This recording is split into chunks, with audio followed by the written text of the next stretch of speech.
Demek, quyida keltirilgan masalada umumiy vaziyatdagi uchburchak ABC tekisligi hamda umumiy vaziyatdagi M to'g'ri chiziq berilgan. To'g'ri chiziqning ABC tekislik bilan uchrashish nuqtasini topishimiz kerak ekan. Bunday masalalar odatda 3 bosqichda ishlanadi. Birinchi, demak, ma'ruza mashg'ulotlarda o'tganmiz.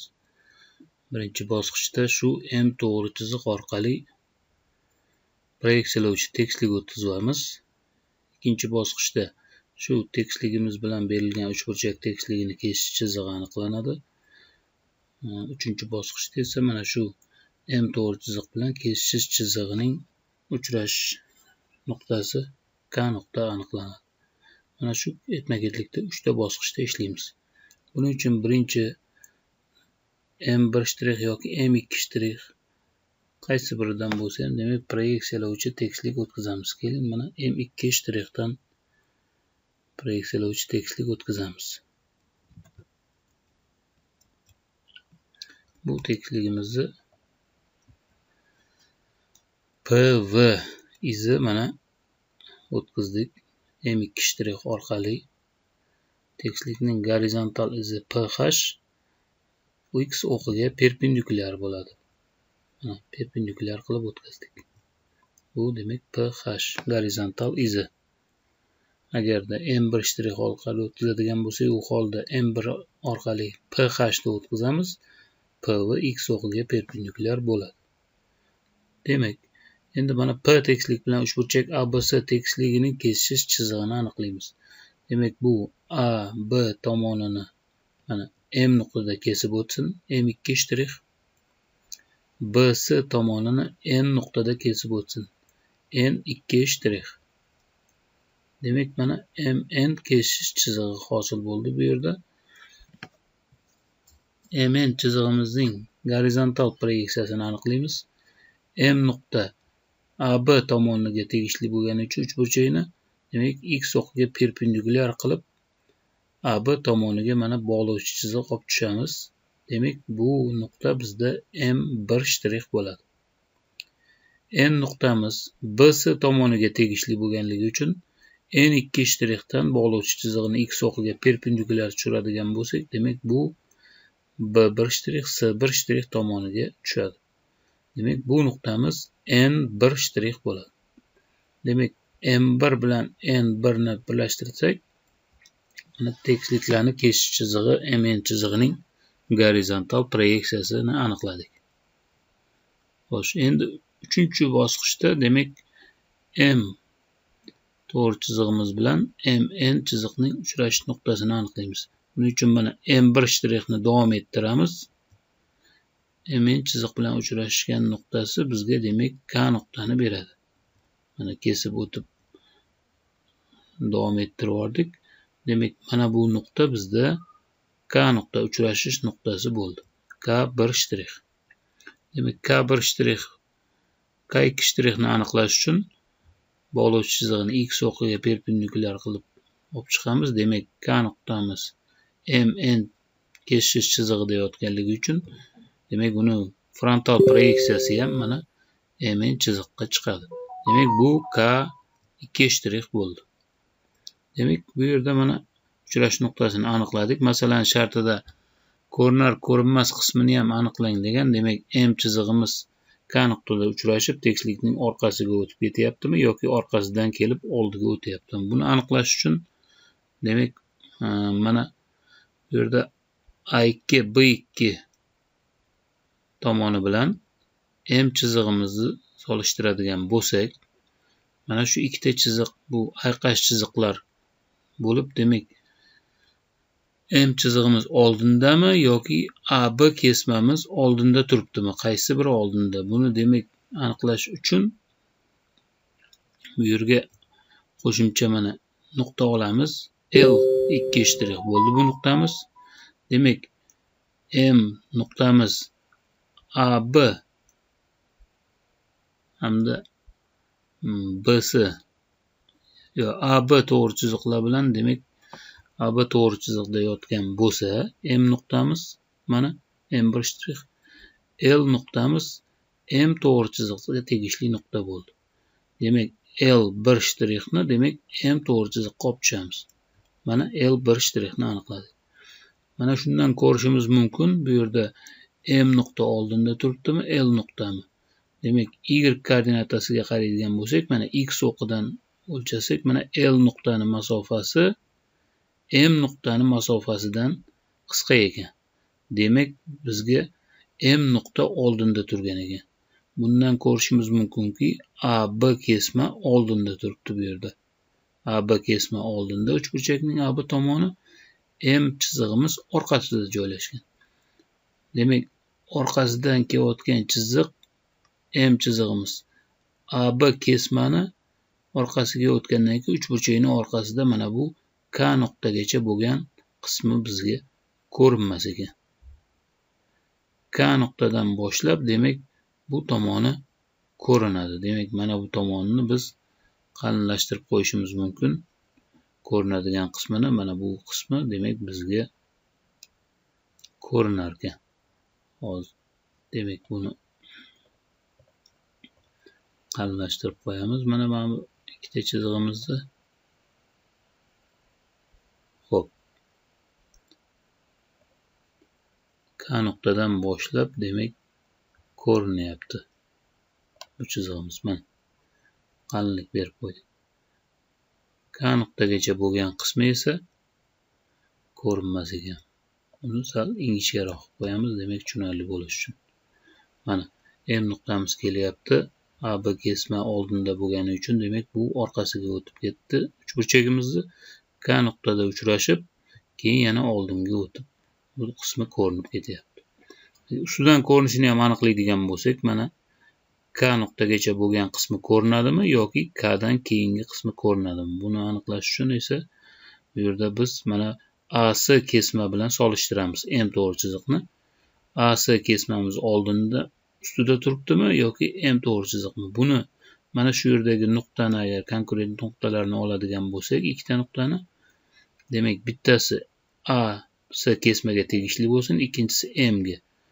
Proyeksiyalovchi chizig'imizda demak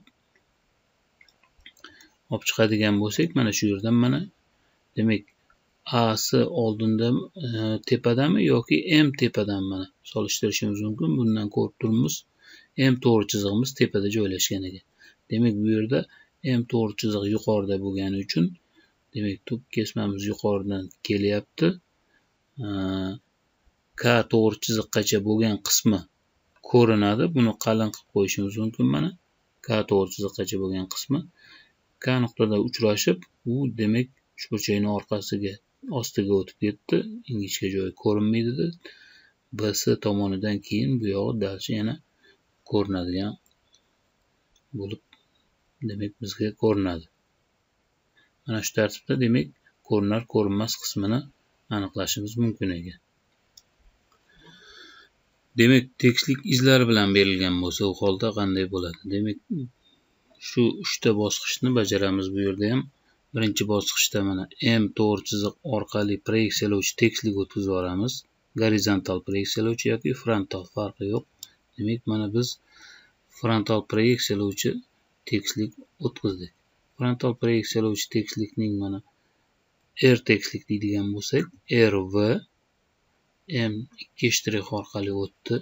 X o'qigacha olib keldik. Demak, RH X o'qiga perpendikulyar ravishda bo'ladi. Mana perpendikulyar qilib chizdik. RH demak tekislikning gorizontal izi bo'ldi. Endi R tekislik bilan P tekislikni kesishish chizig'ini aniqlaymiz. Buning uchun mana izlarini kesishgan nuqtasi, frontal izlari uchrashgan nuqtasi bu M nuqta bo'lsin.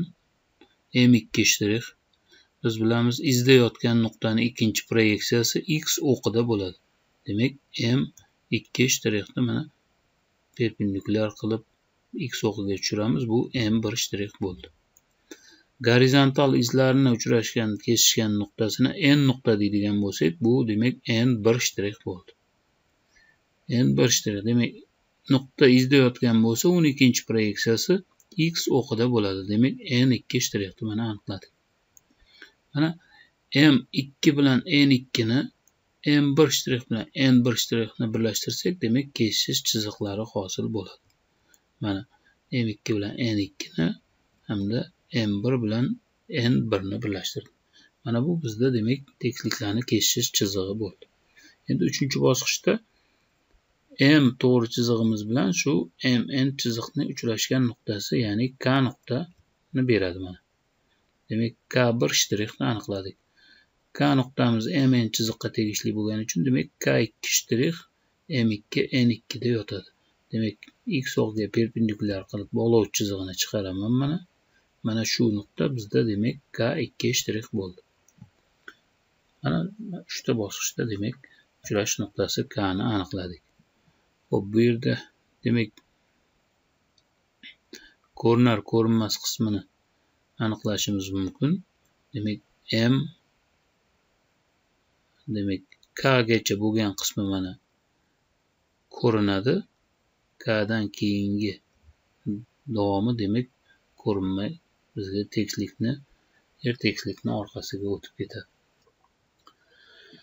Demak tekisligimiz profilga proyeksiyalovchi vaziyatda berilgan bu yerda mana. P tekisligimiz profilga proyeksiyalovchi vaziyatda bo'lsa, uni gorizontal hamda frontal izlari X o'qiga parallel bo'ladi. Bu yerda ham mana endi proyeksiyalovchi tekislikni M1 shtrix orqali o'tkazsak, demak M1 shtrix orqali mana R tekislik o'tkazamiz. RH RV X o'qiga perpendikulyar bo'ladi. Demak mana X o'qiga perpendikulyar chizdik. Bu RV R tekislikning frontal izi bo'ldi. Tekisliklarni kesishish chizig'ini aniqlaymiz. Demak izlarni kesishgan nuqtasi mana R V hamda PV kesishgan nuqtasi M nuqta bo'lsin, M2 shtrix. Nuqta izda yotgan bo'lsa, uning ikkinchi proyeksiyasi X o'qida bo'ladi. Demak M1 shtrix mana X o'qida aniqladik. Endi gorizontal izlarni kesishgan nuqtasini N nuqta deydigan bo'lsak, N1 shtrix. Nuqta izda yotgan bo'lsa, uning ikkinchi proyeksiyasi X o'qida bo'ladi. Demak proyeksiya X o'qiga perpendikulyar chizamiz mana. Bu nuqta bizda demak N2 shtrix bo'ldi. Mos proyeksiyalarni bir-biriga birlashtirsak mana M2 N2 hamda M1 N1 bu kesishish chizig'i hosil bo'ladi. Ikkita tekislikni. Demak mana M2 bilan N2 ni birlashtirdim hamda M1 bilan N1 ni mana birlashtirib qo'ydim. Bu demak qizil chizig'imiz R hamda P tekisliklarni kesishish chizig'i bo'ldi. 3-bosqichda endi mana shu kesish chizig'i bilan M to'g'ri chizig'ini uchrashgan nuqtasi K nuqtani aniqlaymiz. Demak mana bu yerda uchrashyapti. Bu nuqta bizda K2 shtrix bo'ldi. K1 shtriximiz demak MN chiziqda yotgani uchun K nuqtamiz X o'qiga perpendikulyar qilib MN chiziqqa olib tushamiz bog'lovchi chiziqni mana. Demak bu nuqta bizda K1 shtrix bo'ldi. Demak mana shu tarzda aniqlar ekanmiz.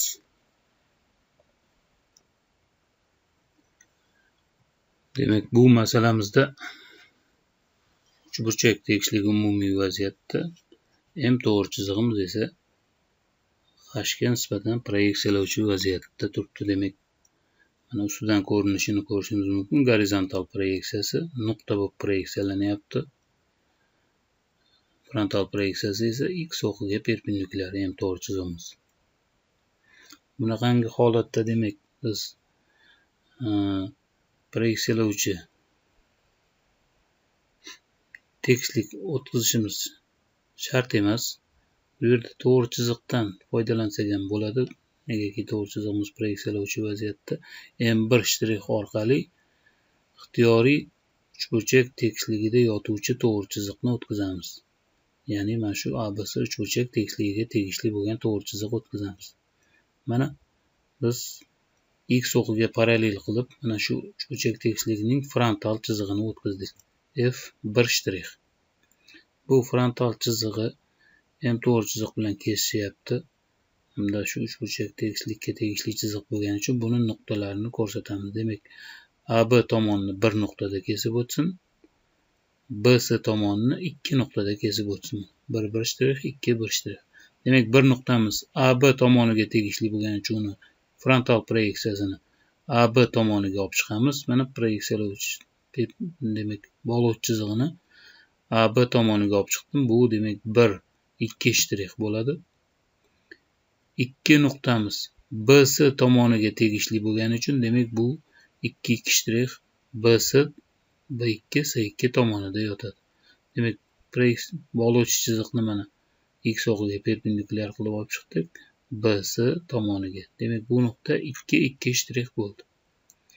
1 bilan 2 ni birlashtirsak, demak frontal chiziqning frontal proyeksiyasi F2 shtrix hosil bo'ldi. Mana birlashtirdik. F2 shtrix yozib qo'yamiz. Xo'p. Endi mana shu F chizig'imiz bilan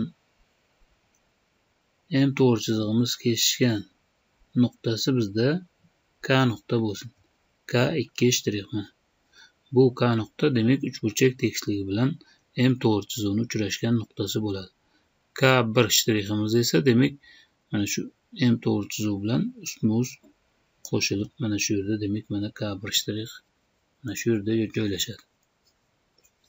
Xo'p, buni ko'rinar ko'rinmas qismini aniqlab qo'yish kerak bo'lsa, demak mana bu yerda biz A, B tomoni bilan M to'g'ri chiziqni demak solishtiradigan bo'lsak, bulardan qaysi biri oldinda turganini demak ustidan ko'rinishidan kuzatishimiz mumkin. Mana AB tomoni demak Y koordinatasi oldinroqda ekan. Bu demak AB tomoni oldinda bo'lgandan keyin biz M to'g'ri chizig'imiz mana shu kesmani orqasiga o'tadi. Ya'ni uchburchakni. Bu degani K gacha bo'lgan qismi ko'rinmaydi to'g'ri chizig'imizni mana. M to'g'ri chiziq keladi, AB tomonini orqasiga o'tadi. K nuqtagacha bo'lgan qismi ko'rinmaydi mana. Ingichka qilib qo'yamiz. Demak K nuqtadan boshlab bu tomonga ko'rinar ekan chizig'imiz. Demak K nuqtadan boshlab mana bu tomonni biz qalin chiziqda chizib qo'yishimiz mumkin. K dan boshlab mana shu yerdan tomonga mana chizib qalinlik berib qo'ysak masalamiz yana ham tushunarliroq bo'ladi mana. Demak M to'g'ri chizig'imiz uchburchakning orqasidan kelib K nuqtada uchrashib, uni yana oldiga o'tganini demak ko'rishimiz mumkin. Demak navbatdagi masalamizda P tekislik izlari bilan berilgan. Endi M to'g'ri chizig'imiz frontal tekislikka nisbatan perpendikulyar joylashgan, proyeksiyalovchi vaziyatda. Bundan ko'rinib turibdi mana M to'g'ri chizig'imizning frontal proyeksiyasi nuqta bo'lib proyeksiyalanyapti. Gorizontal proyeksiyasi X o'qiga perpendikulyar proyeksiyalanyapti. Bu yerda ham demak biz tekislikni shu P tekislikda yotuvchi biron bir to'g'ri chiziqdan foydalanishimiz mumkin. Keling bu yerda X o'qiga parallel qilib o'tkazamiz. Bu demak tekislikning gorizontal chizig'i bo'ldi. H2 shtrix. H2 shtriximiz P tekislik bilan PV izi bilan demak bir nuqtada uchrashsin. 1-2 shtrix. Izda yotgan nuqtani ikkinchi proyeksiyasi demak X o'qida bo'ladi. Demak bog'lovchi chizig'ini X o'qiga perpendikulyar tushiramiz. Mana bu nuqta bizda 1 shtrix bo'ldi. Demak gorizontal chiziqning gorizontal proyeksiyasi PH ga parallel bo'ladi. Demak bir nuqtadan PH ga parallel chizadigan bo'lsak, mana gorizontalning gorizontal proyeksiyasi H1 shtrixni aniqladik. H1 shtriximiz PH ga har doim parallel bo'ladi. Biz buni demak oldingi masalalardan ham isbotini ko'rganmiz. Xo'p, gorizontal H1 shtrix chizig'imiz bilan M1 shtrix uchrashgan nuqtasi, kesishgan nuqtasi bu K1 shtrixni beradi bizga. K1 shtriximiz demak K2 shtrix, buni yetishmagan proyeksiyasi mana M2 shtrix bilan ustma-ust yotadi. Bu yerda demak to'g'ri chizig'imiz proyeksiyalovchi vaziyatda bo'lgani uchun K nuqtamiz ham M2 shtrix bilan demak ustma-ust joylashadi.